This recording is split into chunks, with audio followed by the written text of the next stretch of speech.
Hi everyone. आज हम बात करेंगे औरतों में होने वाली एक बहुत ही कॉमन प्रॉब्लम के बारे में, जिसे कहते हैं पीसीओएस या पीसीओडी। आपने इसके बारे में अक्सर सुना होगा। आपके कोई कोवर्कर या कोई फैमिली या खुद आप में हो सकता है कभी ना कभी पीसीओएस या पीसीओडी का डायग्नोसिस हुआ हो। तो समझते हैं इसके बारे में कि ये क्या है, क्यों होती है, किसको हो सकती है और हम कैसे अपने आप को इससे प्रोटेक्ट कर सकते हैं या हम इसे कैसे मैनेज कर सकते हैं।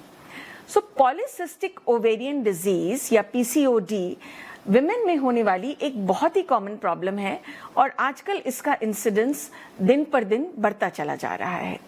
हम आमूनन देखते हैं कि ऑलमोस्ट 15 to 20% लड़कियों में या औरतों में ये प्रॉब्लम आने लगी है। तो पॉलीसिस्टिक ओवेरियन डिजीज का मतलब होता है पॉलीसिस्ट इन दी ओवरी, यानी ओवरी के अंदर छोटी छोटी सिस्ट्स का बन जाना।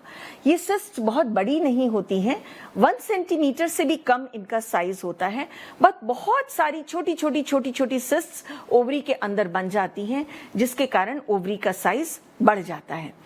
ओवरी का साइज बढ़ने के साथ साथ ये सिस्ट एक ऐसे पैटर्न में नजर आती हैं जैसे कि लगता है कि किसी ने मोतियों की माला पहनी हुई है, जिसे हम पर्ल नेकलेस पैटर्न भी कहते हैं अल्ट्रासाउंड में। तो ये होती है पॉलीसिस्टिक ओवेरियन डिजीज। अब यही छोटी छोटी जो सिस्ट बनी होती हैं, ये अलग अलग तरीके के हार्मोन सिक्रीट करती हैं और हमारे अंदर जो नॉर्मल हार्मोनल बैलेंस होता है उसको खराब कर देती हैं। तो हमारा नॉर्मल हार्मोनल बैलेंस जो बनता है वो हमारे main hormones LH, FSH, oestrogen और प्रोजेस्टेरोन को मिलके बनता है। तो गर्ल्स में जब पॉलीसिस्टिक ओवेरियन डिजीज आती है तब उस टाइम पे हम देखते हैं कि ईस्ट्रोजन के लेवल्स बढ़ने लगते हैं, एलएच नाम के हार्मोन्स के लेवल बढ़ने लगते हैं, एफएसएच और प्रोजेस्टेरोन के लेवल्स थोड़े कम की तरफ दिखाई देते हैं। तो ये इम्बैलेंस जब क्रिएट होता है तब पॉलीसिस्टिक ओवेरियन डिजीज होती है।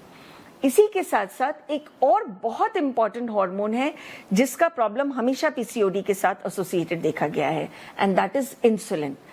इंसुलिन, आप जानते हैं कि इंसुलिन एक ऐसा हार्मोन है जो हमारे शरीर में शुगर लेवल्स को रेगुलेट करने का काम करता है, परंतु पीसीओडी में भी इंसुलिन के लेवल्स बढ़ जाते हैं। और हालांकि इंसुलिन के लेवल्स बढ़े होते हैं पर साथ साथ शुगर के लेवल्स भी बढ़े हुए देखे जाते हैं। इसीलिए पीसीओडी में बहुत लोगों को या तो डायबिटीज बॉर्डरलाइन होती है या फ्रैंक डायबिटीज होने लगती है, यानी कि या तो इम्पेयर्ड ग्लूकोज टॉलरेंस है या डायबिटीज होने की संभावना बढ़ जाती है। तो इंसुलिन बढ़ने के साथ साथ भी कैसे हमारा ग्लूकोज बढ़ता है, ये इसलिए होता है कि आपकी बॉडी जो इंसुलिन बना रही है, हम उसके अगेंस्ट, यानी कि वो इंसुलिन सही से काम नहीं कर पा रही, यानी कि बॉडी में इंसुलिन रेजिस्टेंस हो जाती है और ये इंसुलिन रेजिस्टेंस होने के कारण हमारे शुगर लेवल्स भी ठीक से रेगुलेट नहीं हो पाते। तो ये दूसरी प्रॉब्लम है जो कि पीसीओडी में देखी जाती है। And third is a chronic inflammation, जो कि हमेशा बॉडी में रहता है, यानी कि जिन लोगों को पीसीओएस है उनको शरीर में एक अंदरूनी सूजन एक बनी रहती है, एक लो लेवल का लॉन्ग टर्म सूजन बना रहता है, जो भी अपने आप में आगे चलकर बहुत प्रॉब्लम्स क्रिएट कर सकता है। पीसीओडी तब आती है जब लड़कियों की या औरतों की रिप्रोडक्टिव एज ग्रुप होती है, यानी कि जब उनके मेंसेस चल रहे होते हैं, वो रिप्रोडक्टिव एज ग्रुप में पीसीओडी या पॉलीसिस्टिक ओवेरियन डिजीज आती है। तो हम, इसका मतलब है इसे टीनेज से लेकर 40s तक, ये वो उम्र का दायरा है जिसमें लड़कियों को या औरतों को पीसीओडी की प्रॉब्लम आती है। तो क्या प्रॉब्लम आती है पीसीओडी में? पीसीओडी में सबसे कॉमनेस्ट प्रॉब्लम है मेंसेस की प्रॉब्लम होना या पीरियड्स की प्रॉब्लम होना। जैसा कि आपको पता ही है कि नॉर्मली पीरियड्स हमें हर महीने आते हैं, 4 से 5 दिन तक रहते हैं, ना बहुत ज्यादा हैवी होते हैं ना बहुत ज्यादा कम होते हैं। पर जिन लोगों को पीसीओडी की प्रॉब्लम होती है उनमें पीरियड्स जो होते हैं, या तो उनकी साइकिल्स बहुत लेट आने लगती हैं, यानी कि प्रोलॉन्ग साइकिल्स हो जाती हैं। 30 दिन या 4-5 दिन आगे होने की बजाय ये कई बार 40 दिन के बाद आती हैं, 50 दिन के बाद आती हैं, कई बार 2-2, 3-3 महीने या कुछ लोगों में तो इवन अप टू 6 मंथ्स तक उनकी मेंस्ट्रुअल साइकिल्स डिले हो जाती हैं। तो मेंस्ट्रुअल साइकिल्स डिले हो सकती हैं। साथ साथ पीरियड के फ्लो में भी चेंजेस आते हैं, यानी कि ज़्यादातर पीरियड्स का फ्लो कम होने लगता है। जितना नॉर्मली आपको पहले या 4 से 5 दिन तक फ्लो आता है, हो सकता है अब वो धीरे धीरे घटकर 2, 3 या 4 दिन तक पीरियड का फ्लो रह जाए। कुछ लोगों में पीरियड का फ्लो हैवी भी हो सकता है, बट कॉमनली पीसीओडी में जो कॉमनली मेंस्ट्रुअल चेंजेस देखे जाते हैं वो ये हैं कि या तो आपका पीरियड फ्लो कम होने लगता है और साथ साथ में आपकी साइकिल्स भी बहुत लेट तक आना शुरू होती हैं। तो ये होता है सबसे common problem polycystic ovarian disease या पीसीओडी में। पर इसके साथ साथ और भी कई चेंजेस हैं जो कि हम पीसीओडी में देखते हैं। उनमें से सबसे कॉमन चेंजेस होते हैं आपके हेयर ग्रोथ आना शुरू हो जाना। एक्सेसिव हेयर ग्रोथ औरतों में उस जगह पर आना जहां पर नॉर्मली विमेन में हेयर ग्रोथ नहीं होती, जहां मेन का हेयर ग्रोथ पैटर्न होता है, जैसे कि चिन पे हो गया, ब्रेस्ट पर, पेट के ऊपर। ये वो एरियाज हैं जहां विमेन को नॉर्मली हेयर ग्रोथ नहीं होती। इन एरियाज में हेयर ग्रोथ होती है मेन में। पर पीसीओडी में क्या होता है कि इन एरियाज में भी हेयर की ग्रोथ देखी जाने लगती है। सबसे कॉमनली फेशियल हेयर बहुत कॉमनली आने लगते हैं।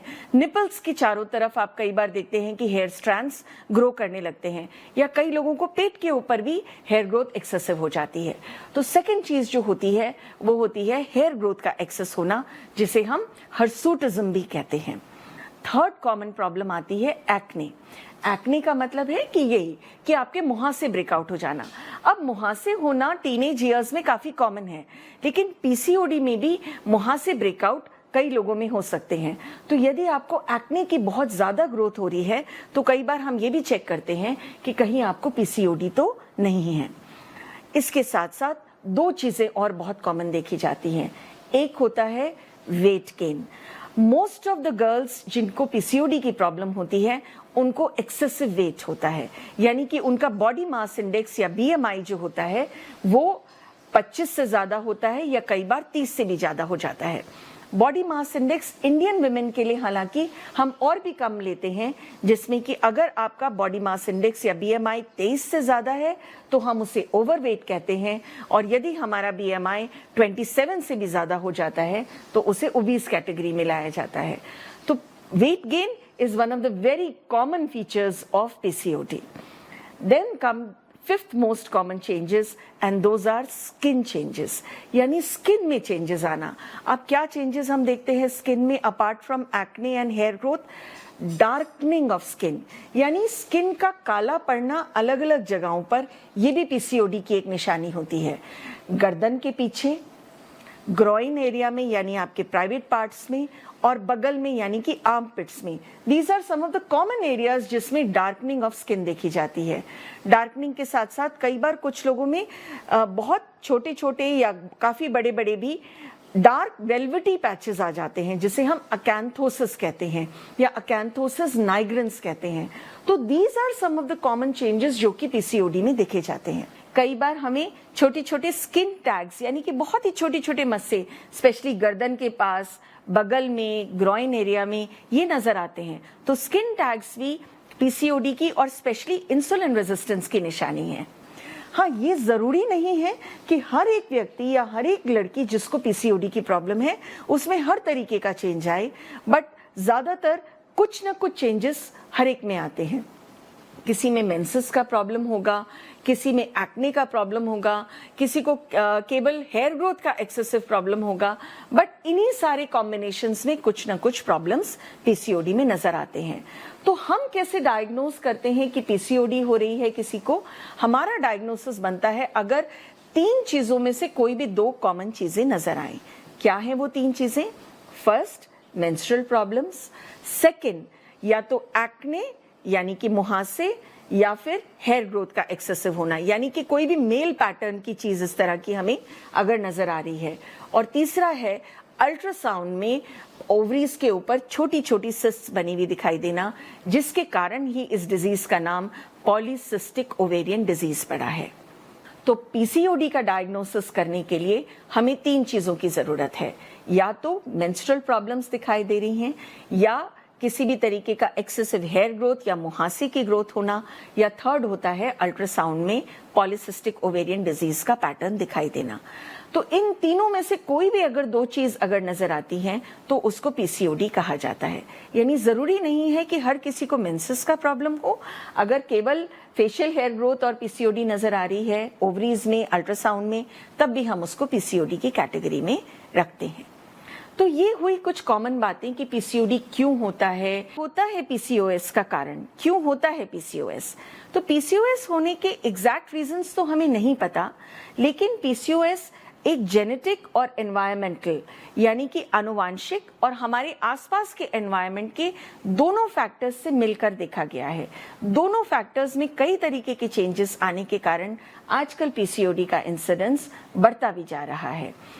तो एनवायरमेंटल फैक्टर्स क्या क्या बदल रहे हैं, हमारा खान पान बदल गया है, ओबेसिटी आजकल काफ़ी ज़्यादा होने लग गई है, लाइफस्टाइल बहुत चेंजेस हो गए हैं, आजकल मोबाइल का यूसेज बढ़ गया है, नींद के पैटर्न हमारे बदल गए हैं, हम सोते कम हैं, मोबाइल का यूज़ ज़्यादा करते हैं, एक्सरसाइज या फिजिकल एक्टिविटी काफ़ी कम हो गई है हमारे यहाँ। तो ये सारे वो कारण हैं जिसके कारण हम पीसीओएस में या पीसीओएस का या पीसीओडी का इंसिडेंस ज्यादा देख रहे हैं। पीसीओडी कॉमनली उन लोगों में भी देखा जाता है जिनमें इसकी फैमिली हिस्ट्री है, यानी कि यदि आपकी मदर, सिस्टर, कजिन्स इनमें पीसीओडी की शिकायत रही है तो भी आपको पीसीओडी होने का चांस ज्यादा हो सकता है। जिन लोगों को फैमिली हिस्ट्री है डायबिटीज की, उनमें भी पीसीओडी होने के चांसेस ज्यादा होते हैं। तो ये चीजें समझी हमने वीडियो के इस पार्ट में। इसके अलावा पीसीओडी को हम कैसे मैनेज करें, कैसे इसके कॉम्प्लिकेशंस को प्रिवेंट करें, ये हम समझते हैं अपने अगले वीडियो में। इसके अलावा अगर आपको कोई और भी सवाल हो तो आप हमारे से कमेंट करके पूछें, हम उनको आंसर करने की जरूर पूरी कोशिश करेंगे।